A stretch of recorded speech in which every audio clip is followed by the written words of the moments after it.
ఇదేమిట్రా రాముడు, శివలింగాన్ని తీసుకొస్తానని బయలుదేరి ఆలయం దగ్గర తీసుకొచ్చావేంటి?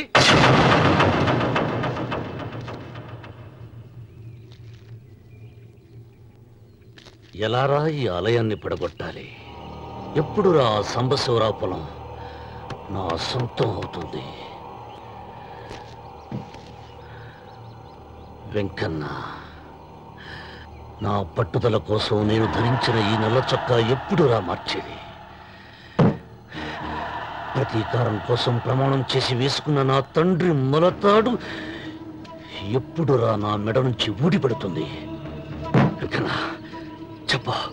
చెప్పరా, ఆ ఆలయాన్ని పడగొట్టి ఉపాయం చెప్పు. ఇంత జరిగినా కూడా నీ అహంకారం తగ్గలేదురా? నారు పొయ్యకుండా నీరు పెట్టకుండా ఈ ప్రపంచంలో పెరిగేది ఒక్కటే, అహంకారం. అది నా సొంతం.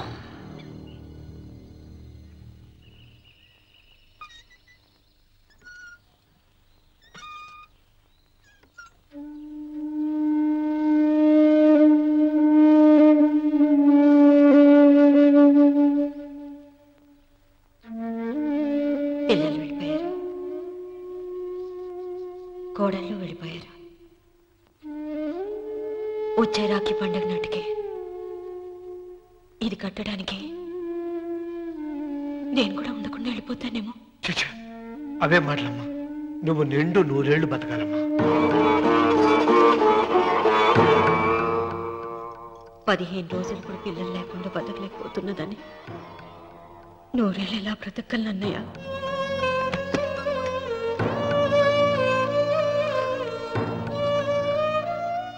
వీటి కోసమేగా మా పిల్లలు ఇద్దరిని ఇంట్లోంచి వెళ్ళగొట్టారు. నేను చనిపోయాక మా ఇద్దరు కోడలికి సమానంగా పంచిపెట్టమని చెప్పు. ఇప్పుడు ఎందుకమ్మా అదంతా? అసలే నీ ఆరోగ్యం బాగలేదు. నన్నెప్పుడూ నిండు ముత్తైదుగా చూడాలనేది ఆయన కోరిక. పోయే ముందు ఒక్కసారి నిండుగా అలంకరించుకోవాలని ఉందన్నయ్య.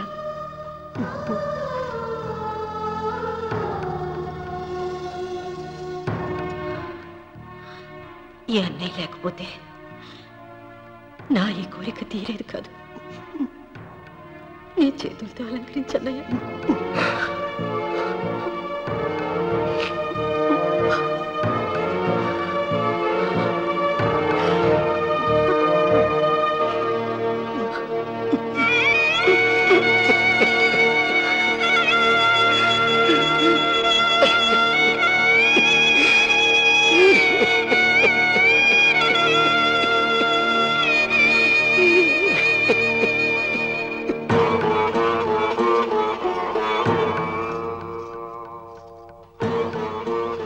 ఏమిటి సీత? వడ్డానం పట్టట్లేదు, సరిగ్గా పెట్టండి. పేరంటానిక? భర్త ముందు అలంకరించుకుని కూర్చోవడం కంటే ఆడదానికి వేరే పేరంటే ఉంటుంది చెప్పండి. ఏమండి, మీరు ఉత్తమ జాతి స్త్రీ రెండో కోరిక కోరదు అన్నారు. అందుకే మిమ్మల్ని అడగలేకపోయాను. కానీ చనిపోయే ముందు నీ ఆఖరి కోరిక ఏమిటి అని అడుగుతారు. నా ఆఖరి కోరిక ఆ శివలింగాన్ని తీసుకొచ్చి ఇంటి ముందు ప్రతిష్ఠించండి. సీత, పళ్ళు గట్టిగా ఉంటాయని, నాలుక మెత్తగా ఉంటుందని మనం పళ్ళకే ఎక్కువ విలువనిస్తాం. వయసు పైన పడుతుంటే ఒక్కొక్క పన్ను రాలిపోతుంది. వయసు పెరుగుతున్న కొద్దీ ఒక్కొక్క బిడ్డ దూరం అయిపోతాడు. కానీ నాలుక మాత్రం భర్తకు భార్య లాంటిది, భార్యకు భర్త లాంటిది. బ్రతికినంతకాలం తోడుగా ఉంటుంది. బిడ్డలు దూరం అయిపోయారని ఏదోదో మాట్లాడుతున్నావు. సీత, నా మీద కోపం వచ్చిందా?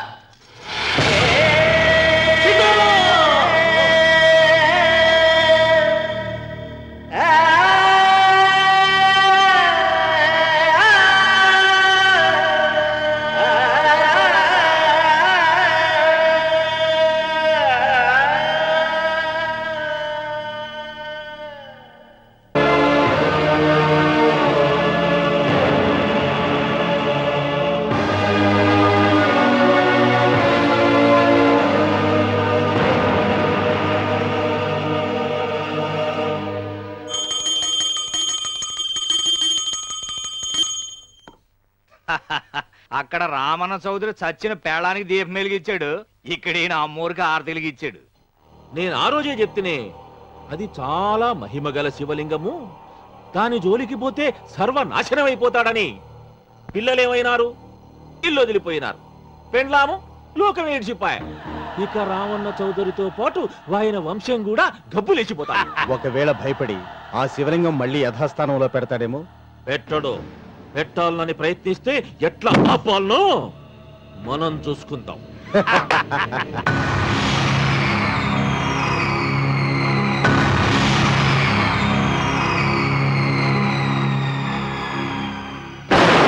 ఆలయాన్ని పడగొట్టించి ఆలయమే లేదు కాబట్టి ఇక పొలం ఎందుకని ప్రశ్నించి అప్పుడు నా స్వాధీనం చేసుకుంటాను. అమ్మవారి ఆలయాన్ని నువ్వు తాకలేవు.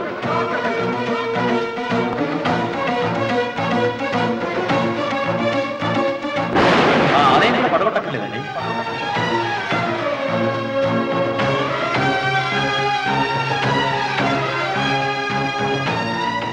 నీ వంశం నిర్వంశమైపోతుంది.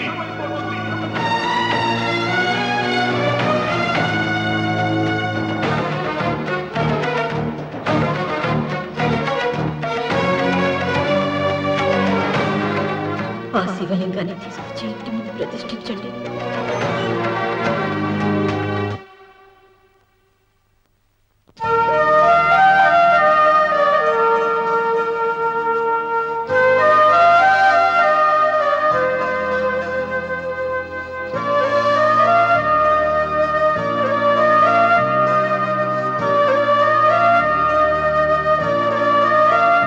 రావుడు, ఆ నెల తర్వాత నీకు శుభార్త. నీకు మనవడు పుట్టాడరా?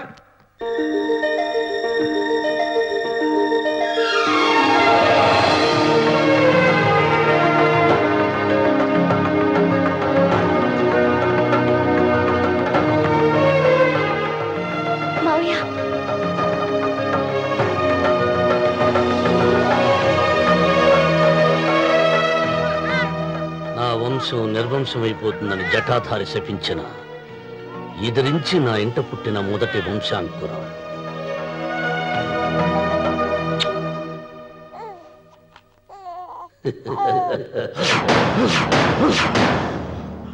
నవ్వుతున్నాడు. ఆ రామన్న నవ్వుతున్నాడు. మళ్ళీ నవ్వుతున్నాడు. వాడు నవ్వుతున్నాడు. వారసుని పుట్టాడని హాయిగా నవ్వుతున్నాడు. వాడి ముఖంలో ఆనందం కనిపిస్తే నీ జీవితంలో నిప్పులు పోసుకున్నట్టే తెలుసా? నా అనుమానం మూడో వాట కింద తను ఉంచుకున్న ఆస్తి, అంతస్తు, నగలు అన్ని అన్ని అన్ని ఆ బిడ్డకి రాసిస్తాడు తెలుసా? మొన్న డాక్టర్ పరీక్షించి ఏం చెప్పింది నీకు? పిల్లలు పుట్టే అవకాశం చాలా తక్కువగా ఉంది అని చెప్పలేదు? చెప్పు. గొడ్రాలు అన్న పాయింట్తో నిన్ను పంపేసి మళ్ళీ కొడుక్కి పెళ్లి జరిపిస్తాడు.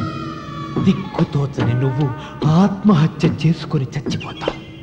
ఇదంతా జరగకుండా ఉండాలంటే నీ తోడికోడలు కన్న బిడ్డని కన్నట్టే చంపేయాలి. ఈ భయాలేవి పెట్టుకోవద్దు. మీ నాన్న గుండెల్లో కత్తి కసా కసా దింపిన కసాయి వాడి మీద పగ తీర్చుకుంటున్నాననుకో, అంతే. బిడ్డ చచ్చిపోతే దిగులుతో రుక్మిణి చచ్చిపోతుంది.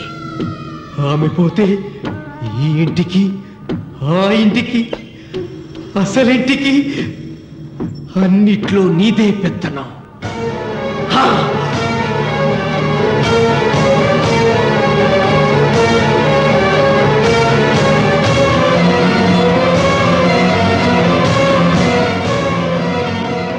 నాకు చిన్న సాయం చేయాలి, చేస్తావా? ఏంటమ్మా?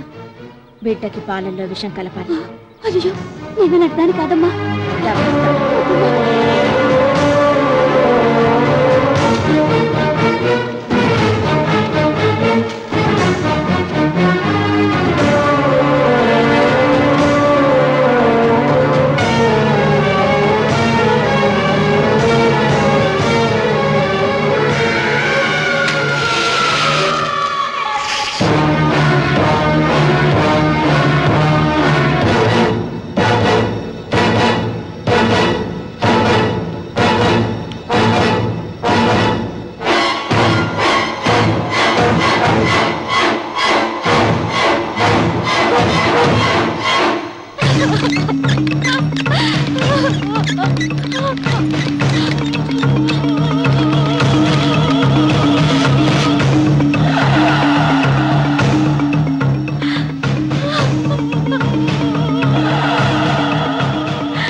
చివరిగా ఏం పట్టించారు? పాలు తాగించాం. పాలలో విషయం కలిసింది.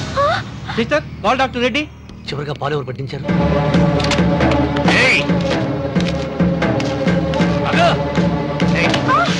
పాలలో ఏం కలిపావు? నాకేం తెలియదు బాబు. నిజం చెప్పు. చెప్పదు బాబు. మీ మరదలే డబ్బిచ్చి బాబుకు పాలలో విషం కలపమని చెప్పింది.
రామన్న, దేవుడి మీద కోపాన్ని నీ కుటుంబం మీద చూపిస్తున్నావు. కింద జన్మలో చేసిన పాపం వల్ల నీ తండ్రి అలా అయిపోయాడు, కానీ ఈ జన్మలో చేసిన పుణ్యానికి కాదురా. దేవుణ్ణి చూపించు, దేవుణ్ణి చూపించు అన్నావు. నీ కనుపాపంతో ఉన్న సూర్యుడిని కన్నెత్తి చూడలేని వాడివి అసలు దేవుణ్ణి ఎక్కడ చూడగలవరా? రామన్న, శాపాన్ని ఎదిరించి పుట్టాడని గర్వపడిన నీ మనవడు ఇప్పుడు చావు బతుకుల్లో ఉన్నాడు రా. గాయపడిన నీ రెండో కొడుకు ఇక్కడ చచ్చిపోతే ఈ పెద్ద కొడుకుని ఉరి తీస్తారా? కొడుకుల్ని, కోడల్ని, మనవణ్ణి, భార్యని అందరినీ పోగొట్టుకుని నువ్వు ఒక్కడమే బతికి సాధించేదేమిట్రా? శివలింగాన్ని ప్రతిష్ఠించమను అన్నయ్యా అని నన్ను బతిమాలి నిన్ను ప్రాధేయపడి తన ఆఖరి కోరిక తీరకుండానే చచ్చిపోయింది నా చెల్లెలు. బ్రతికుండగా నీ భార్య కోరిక తీర్చలేదు. కనీసం ఆవిడ ఆత్మశాంతికైనా ఆ శివలింగాన్ని తిరిగి తీసుకొచ్చి మళ్ళీ ప్రతిష్ఠించరా, ప్రతిష్ఠించు. ఆ శివలింగాన్ని తీసుకొచ్చి ఇంటి ముందు ప్రతిష్ఠించండి. నీ బిడ్డని కాపాడుకోవడానికి కొద్ది గంటలే టైం ఉంది. శివరాత్రి ఘడియలు ముగిసిపోతే నీకు పశ్చాత్తాపం మిగిలిపోతుంది తప్ప వంశం మిగలదురా. వెళ్ళు, త్వరగా వెళ్ళరా.